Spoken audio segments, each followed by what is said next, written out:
Leaving the camp's just asking for trouble.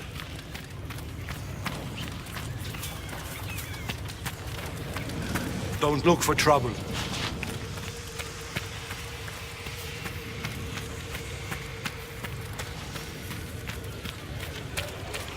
Thank the Maker for fair banks. Master? I suppose.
Be careful if you leave the camp.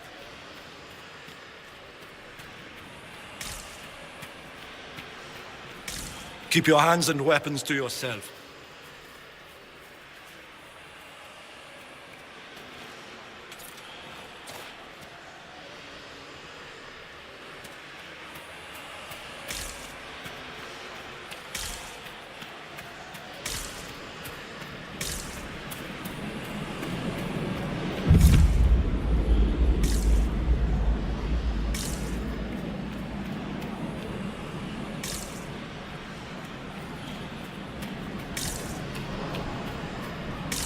You don't like dead people, Cassandra?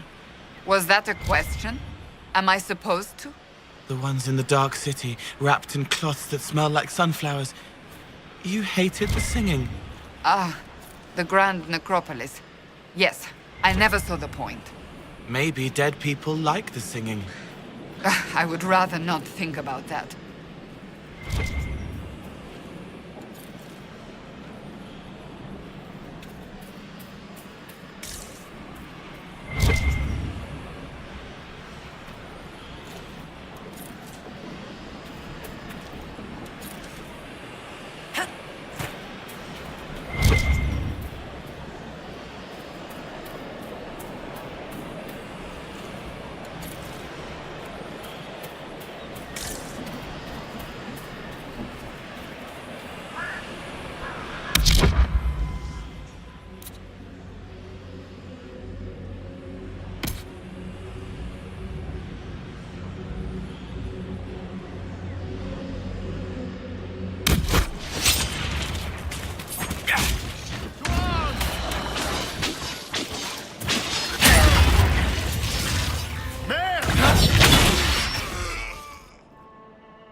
They won't be able to hurt anyone again.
The Freeman's leader should be holed up here.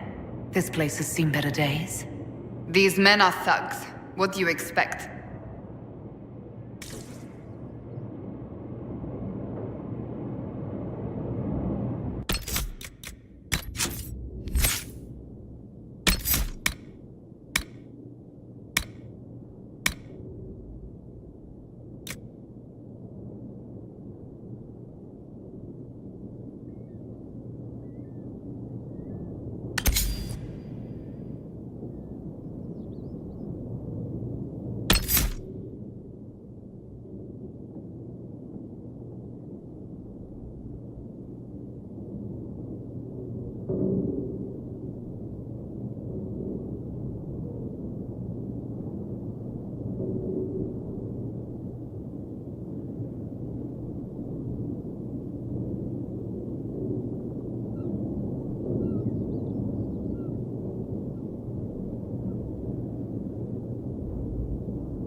Heard anything from the plane, have you? No, nothing recent anyway.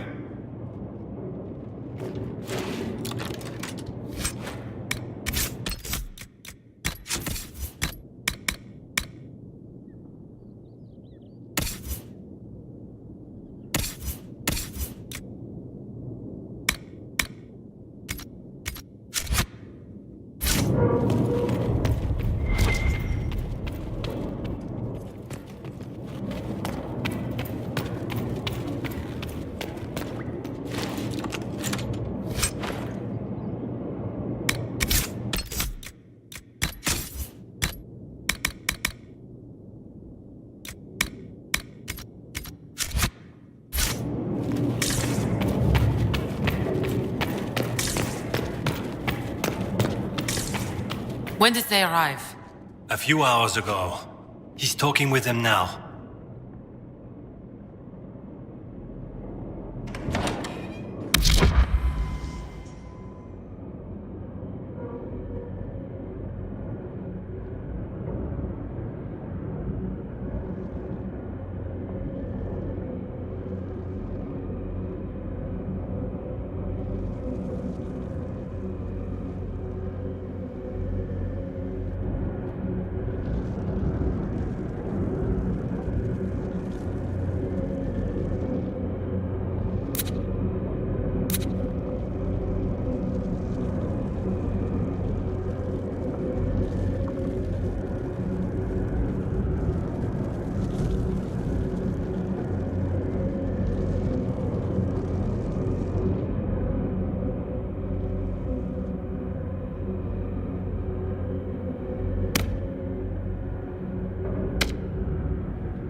Maleficent kept several journals.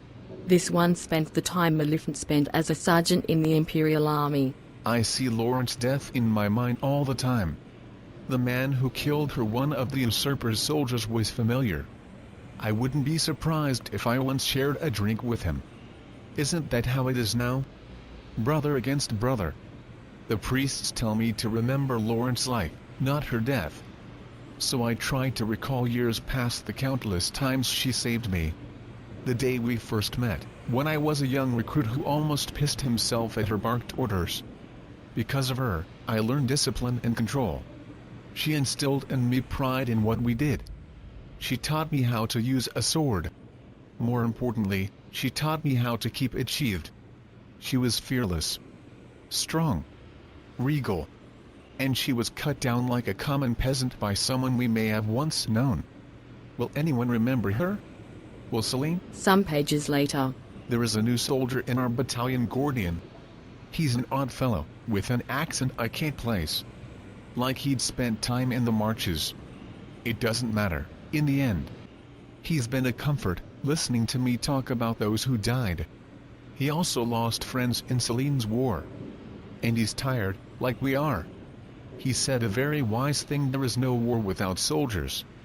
The Empress can wage her war if we refuse to fight. Orlais should belong to our legions.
be the last of them.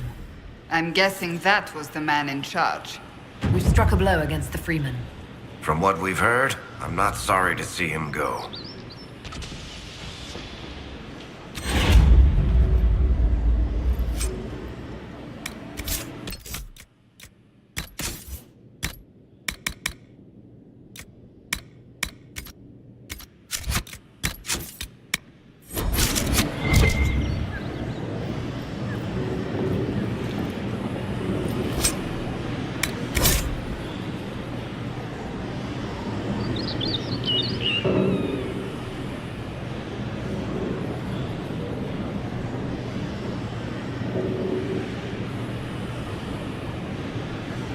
Seems we interrupted their meeting with the Templars.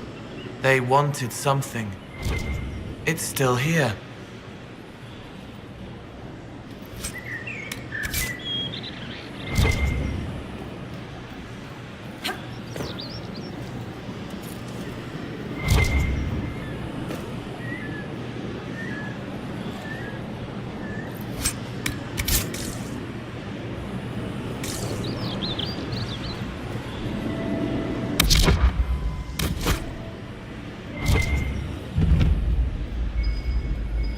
We should look around. The Exalted March of the Dales. The Chantry's story of the Exalted March of the Dales paints the picture of the righteous faithful arrayed against heathen savages. But I have long studied the Dales, and I find the acceptable version of the tale to be a poor one, laden with overt pro-Chantry and pro-human biases. Thus it is my moral imperative to propose an alternate interpretation that the Exalted March of the Dales was nothing more than an expansionist ploy hiding behind the mask of faith. It is easy to see on any map how large the Dales are. More importantly, they stand between Orlais and the rest of the south and would likely have represented a significant obstacle to the Empire's expansion into Fierden. Naturally, we stood to benefit from propagating the narrative of a hostile, unreasoning people attacking innocent missionaries and making blood sacrifices of good Andrastian babies. The likely truth is that the elves merely wished to maintain sovereignty over lands promised to them by blessed Andraste herself, when the humans showed clear intent to undermine their autonomy. Of course, the elves reacted by becoming increasingly isolationist, which suited the Empire perfectly. Here was a kingdom that spurned diplomatic overtures and that refused to lend aid during the Second Blight when the Darkspawn attacked Montsimard. The Dalish kingdom could not be anything but a dormant threat, one that needed to be crushed before it awoke. Scholars point to the massacre at Red Crossing as the impetus for the Chantry's declaration of an exalted march on the Elven Kingdom in the Dales. They conveniently ignore the fact that no one alive truly knows what happened at Red Crossing or why the elves attacked. The Chantry's response to the elven aggression that resulted in the slaughter of hundreds was predictable. But in light of my thesis, perhaps we should re-examine the events of Red Crossing and wonder if the attack was truly unprovoked? Or whether it is possible that someone saw benefit in sacrificing an entire village to justify the subjugation of an entire people. From a New Perspective on the Exalted March, a pamphlet by an anonymous author, published by the University of Orlais in 912 Dragon.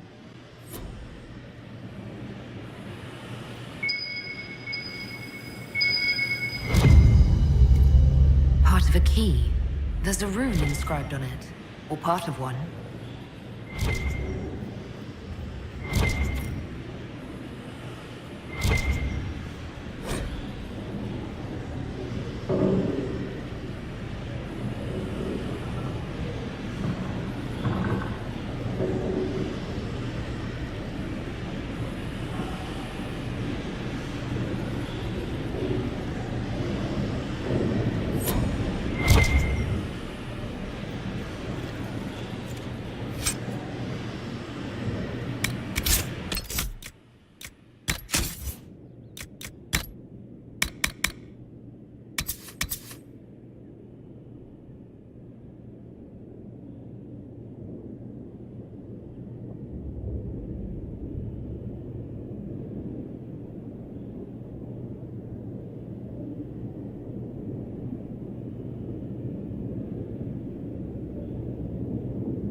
I could do that if you wish.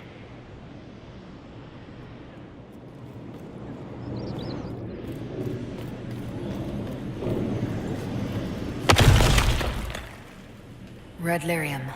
They must have been smuggling it for the Templars. Not anymore.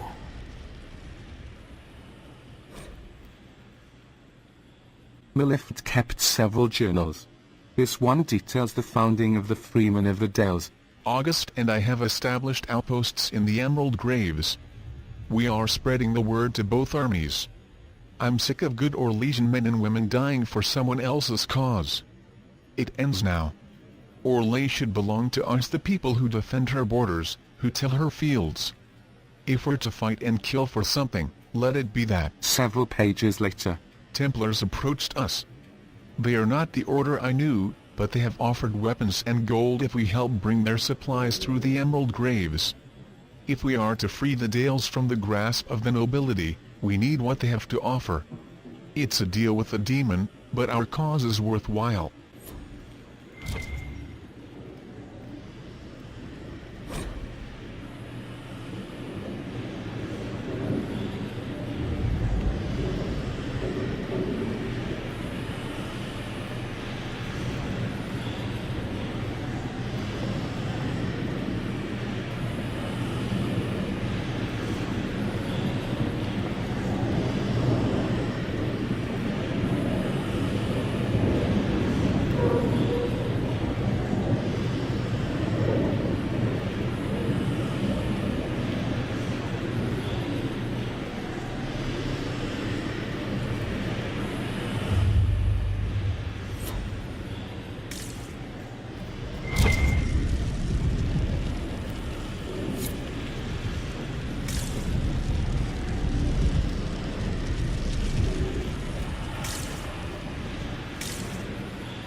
The long walk to Hallam-Sherrill.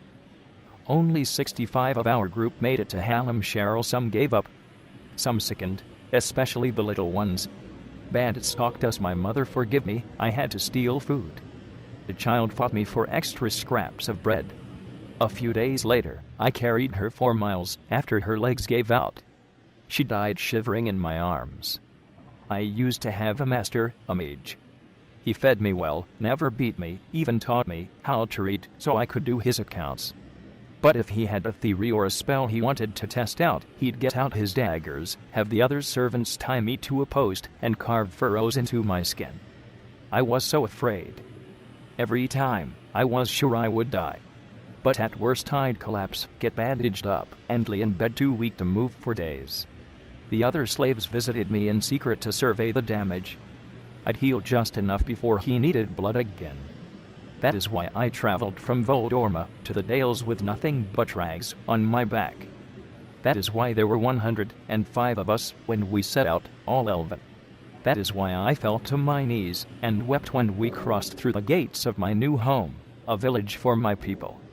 Anonymous account of the long walk as told to Brother Pacor of Ferelden.